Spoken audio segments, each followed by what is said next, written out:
What's up, everybody? Matt Gajewski here, back again with the Odd Shopper channel. And it's been a while, but we're here to talk some college football bets. Ahead of Saturday, it's bowl season. We're covering the December 23rd games. We're going to give you 3 or 4 if you would like all of the games broken down, and all of the games in bowl season for that matter. Myself and Ben Raza did that on this very channel under Betting You, our podcast network. Also available in video form. So if you want every single game, go ahead, check that out. It's timestamped. You can go whatever game you want, but we're just going to give you the best bets for Saturday, the 23rd in this video. Before we get started, make sure to like and subscribe. And we are brought to you by Bet365. As you can see on the screen, they have a phenomenal limited time deal for you guys. If you're in Kentucky, Ohio, New Jersey, Virginia, Iowa, or Colorado, you can bet $5 and you'll get $150 in the form of bonus bets, whether that bet wins or loses. And if you're in Louisiana, that's bet $1, get $365. You need to be 21 or older, 18 in Kentucky. If you or someone you know has a gambling problem, please call or text 1-800-GAMBLER. But let's dive into this. We've got 7 games. We'll cover the 4 best ones, and we'll kick things off with Arkansas State taking on Northern Illinois. And as usual, the conversation with bowl games starts with opt-outs, injuries, everything like that. You're not going to see too many of them in this game. Northern Illinois has a couple of players, but we're talking mostly depth pieces. Of the players of consequence, they did have an edge rusher, George Gums, enter the portal, an offensive lineman, Peter Nigra, who plays on the interior, and then a couple defensive backs for more rotational players, CJ Brown and Devin Lafayette. But that's at least noteworthy. Arkansas State doesn't really have any. The main departures for this team, I guess it's just injuries. Emmanuel Stevenson, who plays tight end, but that's a position of depth for them. So it's 2 relatively full-strength teams, if you want to call it that. More departures on the Northern Illinois side. But when you dive into this game, I think first and foremost, you have to start with strength of schedule. Northern Illinois kicked off their season playing Boston College, and they had a win, a surprising win, a game they should have lost. And then they followed it up with Southern Illinois. They lost that game, so an FCS team. And you look at the body of work outside of Boston College, they're just beating up on the weakest teams in the MAC. They beat Akron on their backup quarterback, Eastern Michigan, who's a horrific team, Western Michigan, Kent State. Their only good win in MAC play was against Ohio. As far as injuries for this team go, on top of the opt-outs, they did not have Kasper Ruchkiewicz for basically the last month of the season, who plays receiver. And you're relying a lot on Rocky Lombardi, who's just significantly regressed since his days at Michigan State. 57% completion, 6.9 yards per attempt. Arkansas State's defense isn't anything spectacular. They are pretty good in coverage, where they rank 33rd, but now they'll be able to key on the run against that Northern Illinois unit that lost one of their best offensive linemen in Nigra. On the other side, Arkansas State did play a good level of competition. They started the year playing a rotation at quarterback, but then they settled into Jalen Raynor, their freshman, who's been very good. Just a 59% completion, but 9 yards per attempt. I always like to talk about the players he's throwing the ball to. You've got Courtney Jackson, Corey Rucker. Those are legitimate Power 5 transfers. At running back, you have Jaquez Cross. He came from Purdue. These are legitimate skill players that he's playing with. Offensive line here is not great. They're actually much, much better run blocking than pass blocking. But Northern Illinois' defense doesn't scare you. They don't rush the passer. They rank 84th there. This offense is going to score. Now, I'm not quite sure if Northern Illinois' offense is going to score. So when you're giving me under 3 points with this Arkansas State team, I'll happily take it. 2.5 is still readily available. That's a number I would play. Second game, we'll dive into James Madison versus Air Force, the team that was left out of the Sun Belt title, James Madison. But luckily, they get to bowl eligibility. Unfortunately, they lost their head coach, and along with him, they've lost a ton of players. The biggest news here is that Jordan McLeod's allegedly going to play in this game at quarterback. But man, he's going to be down a ton of options. Top 2 running backs are gone. Their best receiver in Surratt is gone.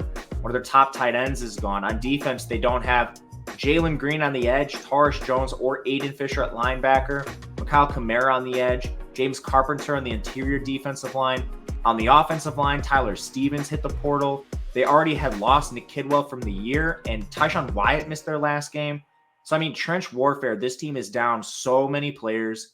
Not just at the skill position players. A lot of people are going to highlight that, but front 7 on defense is depleted. 5 starters gone there.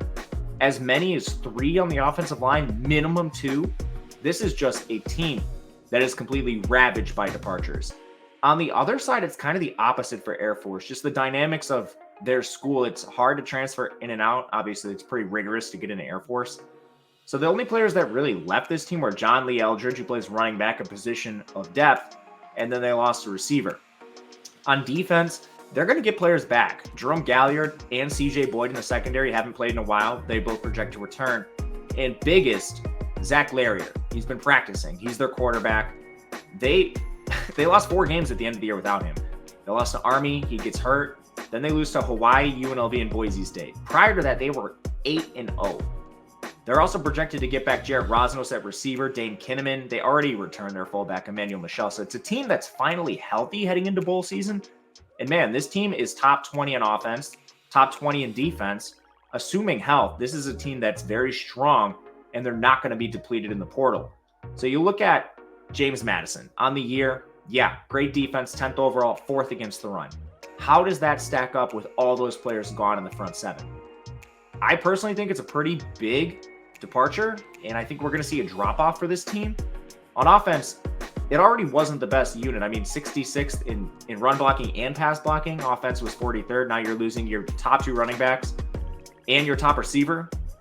In a game that projects to be slow, run heavy on both sides, I actually favor Air Force. I know they've already taken some money, but you can still get them at a dog price. Plus 1.5, I think, is absolutely fine in this game environment.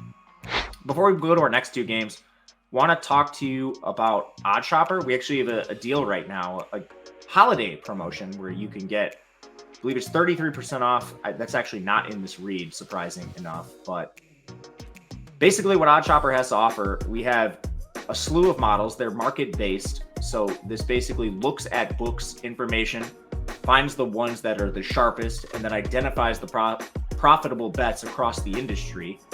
And you're getting access to our Discord. All of our experts are in there dropping picks using our tools. I'm in there myself if you value this college football information. That's the first place you can find it. I'm doing hoops as well if you're into that. But the link is in the video description below. Check out Odd Shopper. There's just so much going on. And frankly, the price point is just way too cheap. Those models worth their weight in gold. All right, we'll go 2 more games. How about that? We'll go 2 more. Let's talk Utah State, Georgia State. A 1.5-point spread in favor of Utah State. This is one I actually think you could take right now. Georgia State takes some money, but I like the Utah State side at -1.5. As far as opt-outs, injury stuff goes in this game, Georgia State has a lot. Starting on defense, Bryquise Brown, one of their starting corners, is gone. That's a huge departure for them. On offense, this team is going to be absolutely depleted. Montavious Cunningham, that's your left tackle. He hit the portal. Marcus Carroll at running back, absolute stud. He's in the portal. They also lost Robert Lewis, their number 1 receiver. All of those players went to Power 5 programs. They're gone, already committed, not going to play in this game. Those are 4 massive contributors for a Georgia State team who's now going to face Utah State. And Utah State, they are what they are. Basically, their only departures is safety. They're horrible on defense, 109th overall. This is a pure shootout team. What they do have is a pretty decent offensive line. They're 20th in pass blocking. They have 3 that was Georgia State's number. They're not good pass blocking, but this team has 3 capable signal callers, and I honestly am not sure I care who starts. Cooper Lega, he's been hurt. McKay Hillstead's been hurt. But man, Levi Williams stepped up and played really well for this team down the stretch. He actually beat New Mexico 44-41 to get this team to bowl eligibility. He's going to join the Navy SEALs after this game, but I mean, does a ton of his work on the ground, 5.2 yards per carry. That's really important when your offensive line's a little shaky, which again, I don't really think matters. Mentioned them being not great on the offensive line. Georgia State's 105th in pass rush, so I'm not like expecting them to rush Levi Williams if he starts by any means. Really good pass game. Royals and Vaughn, those are awesome pass catchers. They have a capable offense. They've been a shootout team all year. Now you have Georgia State down your top corner. That's a unit that already ranked 129th in coverage. The defense on Georgia State is horrible. They're 109th overall. And now you remove your left tackle, best running back, best receiver, and best corner. That's massive for this team. And just efficiency-wise, here's where Georgia State ranked. 101st in overall offense, 101st in run blocking, 109th in defense, 129th in coverage. The only place they excelled was in run D. Again, Utah State is an offense that can beat you any which way. So I'll back the Aggies here, like the short spread. Think this is completely fine at 1.5. Last one we'll get to, and one I think you could probably shop and find a 6.5 or a 7 is Northwestern taking on Utah. You guys know me, I've been against Utah for most of the season. They were extremely fortunate to get those non-con wins. against Baylor and Florida. They were outgained yards per play in both those contests. A couple other games during the Pac-12 that played out that way as well. Very fortunate team. Now just ravaged. I'm really actually curious to see what they do next year because they lost so many players. At quarterback, obviously, we haven't seen Rising all year. Their top two guys behind him hit the portal. So you no longer have Barnes. You no longer have Nate Johnson. Rose was gone for the year already. So you're on fifth string walk-on Luke Batari. They only attempted 12 passes with him in the season finale. He was horrible. He can't run. He's very small, too. He's like 5'10", so just not capable of anything. I'm not sure he is actually aware what sport he's playing out there. Running back's been a disaster all year. They lost two guys to injury at the beginning. Jaquindon's been battling an ankle. Perhaps the time off gives him the ability to recover. I'm not sure. But then a receiver, man. This team is just depleted. Vele is going to go to the NFL draft. Micah Pittman's already been out. Makai Cope hit the portal. Their four-star freshman, Mikey Matthews, hit the portal. That's what happens when you don't play your four stars at Utah full allotment of snaps. So, I mean, you don't have any receivers. Then you go to tight end. Behind Thomas Yasmin, who's been out, Hayden Erickson hit the portal. So you're not deep there. You're focusing just on Landon King. And what I think is most important here, this Utah defense is absolutely gashed. Lander Barton out for the year at linebacker. Logan Fano out for the year at edge. Jonah Ellis out for the year at edge. Travis Broughton at corner. Portal. I mean, who does this team have left? I don't think Northwestern is an electric offense by any means. They actually ranked 112. They did get back Ben Bryant, but all their receivers are playing. Cam Johnson, Bryce Kurtz, Henning, Cam Porter's playing. The only departure on offense is Josh Priebe on the interior offensive line. That unit wasn't great anyway, but again, I don't think Utah's in a position to defend them against the run or the pass. And then on defense, Northwestern is awesome. They're 53rd, 52nd against the run. They're very strong up front, which is all Utah can do right now. And they don't have anybody missing. It's a fully healthy Northwestern team, one that actually significantly overachieved to get to 7 wins. A couple really good wins on the resume too. Beat Maryland, beat Wisconsin. I mean, this is a very competent team. So getting points with them, actually, I'm going to sprinkle them on the money line. But I've 7 myself. I'm seeing 6.5 and 6s. I'm fine with all those numbers. Money line stuff. I think you can play that too. That'll do it for us today. Thank you guys for watching. Appreciate you. Happy holidays.